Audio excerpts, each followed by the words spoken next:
Hey everybody, Phil Kerner here with another video tip of the week. And what do you think when you see a picture of this? This is a reamer, of course. And the thing that goes through most people's minds when they see a reamer is a reamer produces accurate holes. A few things about reamers. Of course, they come in standard sizes, English sizes, and they always come plus 1/1000ths, minus 1/1000ths, and on size. So that's a typical reamer set. 1/1000ths undersize, of course, will make your hole a press fit for a dowel pin. On size will be kind of a tap fit, and oversized will be a slip fit. At least that's the way it's supposed to work. Now, the big thing I want to teach you today is just because a reamer produces an accurate hole size does not mean it's going to put the hole exactly where it's supposed to go. So when you have a tight tolerance, you've got to get a hole exactly within a thousandths, a half a thousandths of where it needs to be. Just drilling a hole and reaming it does not do that. A drill just does not put a hole where it's supposed to be, and all a reamer is going to do is size out that hole and follow the drilled hole that might be off a little bit. So I'm going to show you a little neat tip on how to do that, how to put your holes in the right position correctly.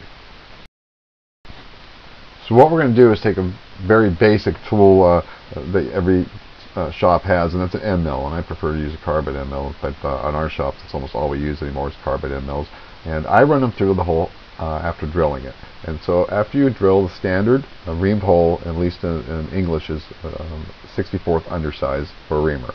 So if you're 64th under, then I run an end mill through the hole, and I call it a reamer if you're running a CNC machine. Go right over the position and run that end mill straight down as if it was a drill. What it's going to do is position the hole correctly. Now, the good news if you choose to use a carbide reamer, or I'm sorry, end mill, is that they're always a few thousandths undersized. Carbide end mills are usually never on size or oversized at all. They're always a few thousandths under.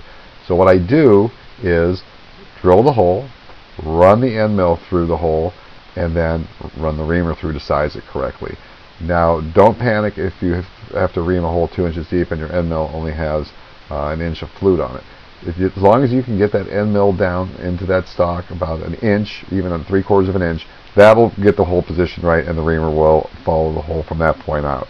So just get yourself a starter hole. So what I'm going to do is show you. The other day I actually did this process on a fixture I was building, and you can see how it looks live. So here we are on the Mazak VTC20, and what we're doing right now is just drilling a hole 1/64th under a ½ inch. It's for a ½ inch dowel pin, so I'm just drilling the hole out, and big thrill there, huh? There's the bullet running. So we're going to drill that hole right through the plate, and then on the next clip what we're going to see is the end mill. And to make things easier for the video, I shut the coolant off and put some oil in that hole so it's not dry.